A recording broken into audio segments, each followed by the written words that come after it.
Hey there, I'm James Clear, founder of Passive Panda, and welcome to Lesson 2 of the Freelance Bootcamp. Let's go ahead and jump in. Lesson 2 is all about developing your offer as a freelancer. And your offer is whatever you get hired to do. So, you could offer freelance writing services or freelance design services, or you could be a freelance organizer or whatever the industry is that you would like to go into. You need to develop a strong offer that not only gets your client's attention, but also makes life easier for you. And I'm going to talk about a couple ways to do that, 3 exactly, and also show you how you can use these 3 different categories to help brainstorm some ideas or really drill down your offer if you're already a freelancer and help you narrow and specify the type of people that you really want to work with. So there are 3 things or 3 components of developing a great offer. The first is you need to focus on profit and not on being perfect. Finding a profitable idea is much more valuable than finding a perfect idea, because if you simply focus on profit, then you're going to go ahead and take action. You won't be frozen. A lot of freelancers never get started or never get over that initial hump because they say, I sort of know what I want to do, but I just can't figure out the perfect idea, right? Well, forget about it. Forget about the perfect idea. Just go out there and try to use an idea that might be a little bit profitable, right? As long as you can sell something, as long as you have a service that some people might be willing to buy, even if you don't feel like you're the best at it, or even if you don't think it's the perfect idea, go out there and try it. Because otherwise you'll never get feedback and you'll never be able to improve your offer. So the first lesson about having a great offer is you need to focus on profitable ideas, forget about the perfection, and get your idea out there, get some feedback, and then you can adjust it based on what your clients say. You're never going to be able to think your way to exactly what your clients want. The only way you'll find out that is by getting clients and interacting with them and finding out what they like and need. So that's the first part. The second part is that you need to be specific with your offer.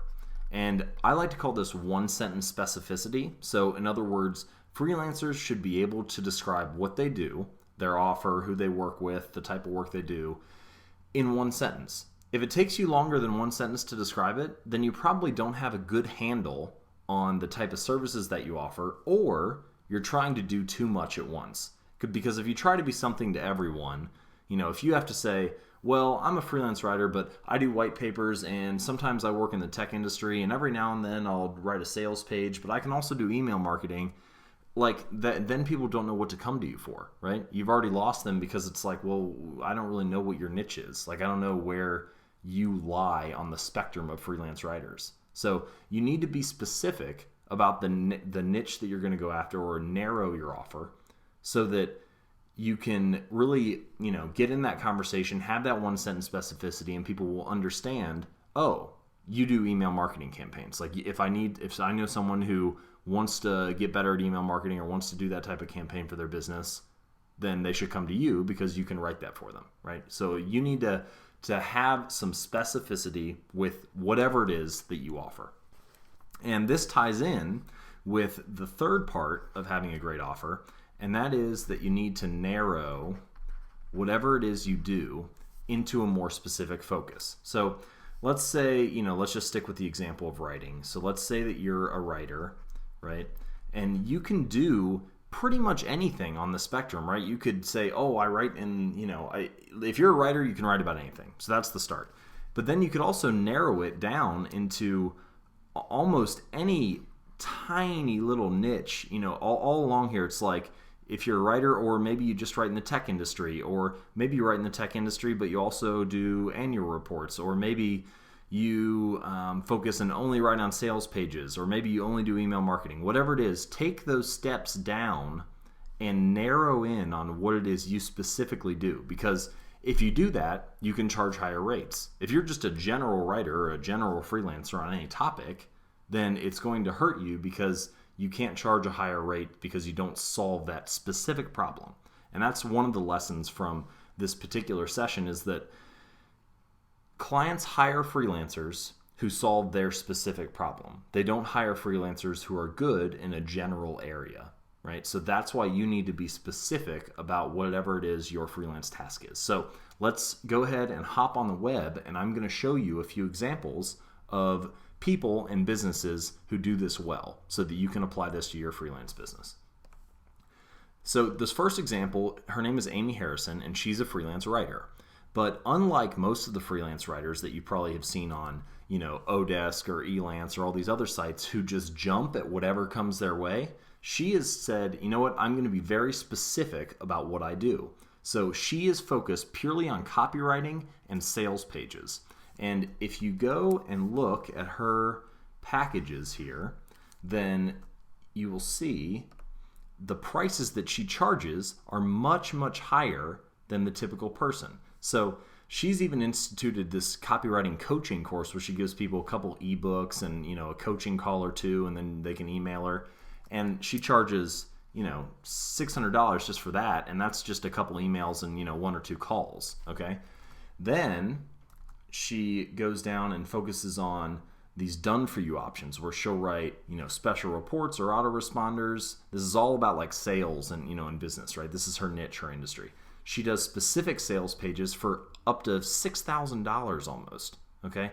So these rates are significantly higher than what she would ever get if she went on, Odesk or Elance or, Craigslist looking for jobs, right? And the reason she can charge higher rates is because she's very specific about the service she provides. She's not just a freelance writer. She writes sales pages for businesses, and she focuses on copywriting for businesses that helps them get results. And you can see how much more powerful that is if you're a business owner and you hear that compared to, yeah, I'm a good writer, right? Like I have even if you have your PhD in writing, but you don't say that, then the clients don't know that you solve their specific problem if you don't use those specific words and narrow your offer to whatever it is they're feeling and dealing with. So that's the first example. Then let's take a look in a different field at web design. This is a company that's called Digital Telepathy, and there are hundreds of thousands, if not millions, of web designers. Right? They almost seem like they're everywhere because it's so easy for anyone to design a website now.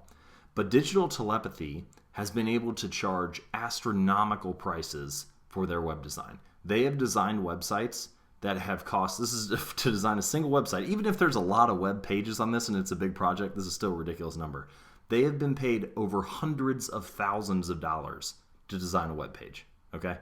And they specialize in high conversion web pages. So, you can see right here on their home screen is they talk about increasing conversion rate all the time. That is their focus. That's their niche, okay? Yes, we design websites, but what we really do is design a pathway for people to convert and take the actions that you want them to take, right? That's our specialty. You tell us where you want your visitors to go. We'll design a website that can get them there. So see how much more powerful that offer is? So if you look at their contact page, at their hire us page, so their first thing is their big and ongoing projects. That's the $100,000 projects that I was talking about, right? These really big, tens of thousands of dollars clients that are paying them great money just to do their freelance work of designing web pages, right? The next, or you could click on these small, quick projects, and if you do that, they have this other option, this baby option, so to speak, that starts at $3,000 a client, okay? So even when they're taking on smaller clients, they're extremely specific about who they work with and how much it's going to cost. And if you go and click on their pricing, you'll see that just to design 3 ads, they charge $1,000. To design a website, $3,000. And this is their lowest package possible. And their best value is $3,500. So the reason that they can charge these rates, and most web designers are stuck, charging a couple hundred or maybe $1,000 or $2,000 for a project that is much more extensive than their baby stuff. The reason they can do that is because they've been able to say, look, we focus on web conversion. That is our selling point. That is how we narrowed our offer, right? So they're very strong as a freelance offer because they know exactly where they are on the spectrum. All right, so let's come back and talk about how you can do this, right? How can you develop a really strong offer for your freelance business? Well, there's a couple things that you can do. First, you need to focus on the different indicators or the different demographics or the different sectors that can really help narrow your offer down, right? If you have a general idea of what you want to do, then focus on things like geography, right? On demographics, on income level. So, say that you're a tutor, a freelance tutor, right?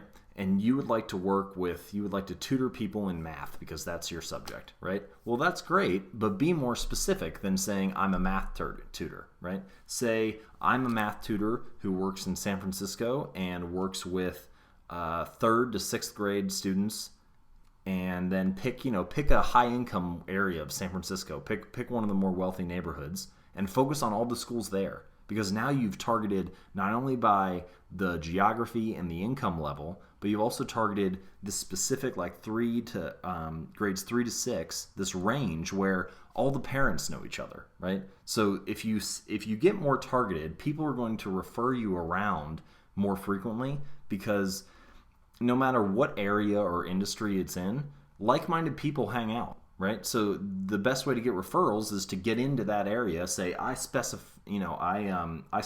in this area, and then they'll start spreading your name around. So that's a really strong way to help specify your offer. Clarify which of these, where do you want to work? Who do you want to work with specifically? Be very, very clear about it. The second suggestion I have, and this is for people who are just starting out, is do this anywhere from 3 to 5 times. So what I mean is, come up with one offer. Say you have 3 different skills where you're like, well, I could be a freelance tutor, I could be a freelance organizer, or I could be a freelance writer. All right. If you have those 3 skills, then narrowing for all 3, and then you look at those 3 that you have out there and determine which one works best for you. Go ahead and brainstorm a little bit. Don't leave anything off the table. And that's another thing that can work well for this first way of narrowing down your niche. Go ahead and just list any way that you could narrow, right? You can narrow by industry, you could narrow by sector, you can narrow by almost seemingly any type of topic could specify you down. And then go ahead and figure out which ones actually work, right?